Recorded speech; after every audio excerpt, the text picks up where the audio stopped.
This is Kolkata TV's podcast news. আপনারা শুনছেন পডকা। বাঙালি চিত্র তারকাদের মাতৃবন্দনা সরস্বতী পুজোয় নস্টালজিয়া মুম্বাই। আমি শুভাঙ্গী, শুনুন বিস্তারিত। সরস্বতী পুজোর উন্মাদনা, নস্টালজিয়া, আবেগ, ভালোবাসা, ভালো লাগা এবছর বঙ্গ থেকে ছাপিয়ে পাড়ি দিল সুদূর বাণিজ্য নগরী মুম্বাইতে।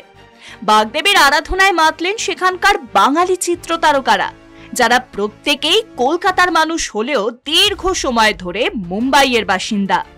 এই প্রথম মুম্বাইতে সেলেব ও সেখানকার বাঙালিদের উদ্যোগে মায়ের পূজার্চনা হলো।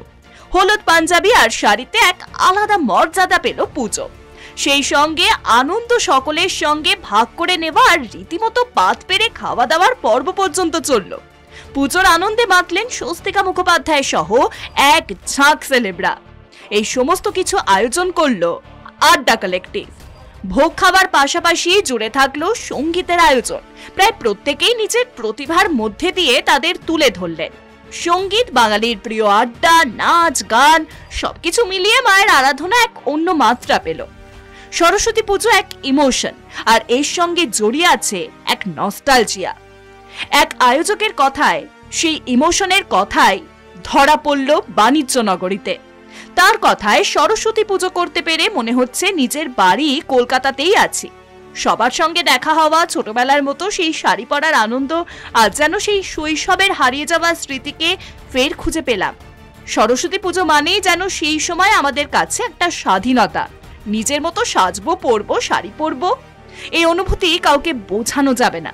বড় হওয়ার সঙ্গে সঙ্গে সরস্বতী পুজো জীবনে অন্যভাবে ধরা দিয়েছে।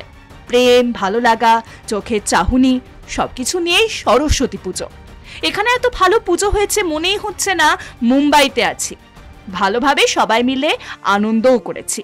আমরা চাই আমাদের এই কমিউনিটি আরো বড় হোক। সরস্বতী পুজো যে আমরা আড্ডা কালেক্টিভের উদ্যোগে করতে পেরেছি তার জন্য গর্ব অনুভব করছি।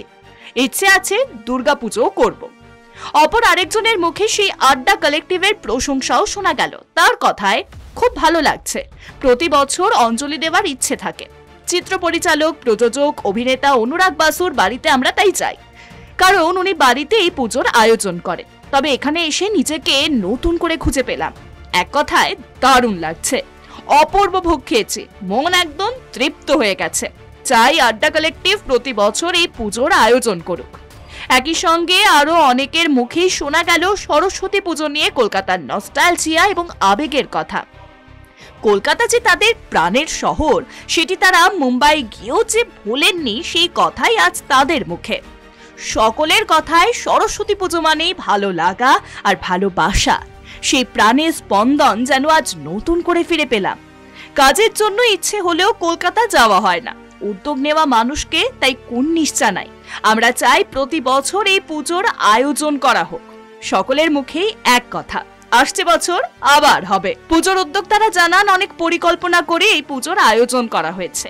সকলের সহযোগিতা আছে। পুজোর মধ্যে দিয়ে মানুষের কাছে অনেক সচেতনতার বার্তা পৌঁছে দিতে চেয়েছি।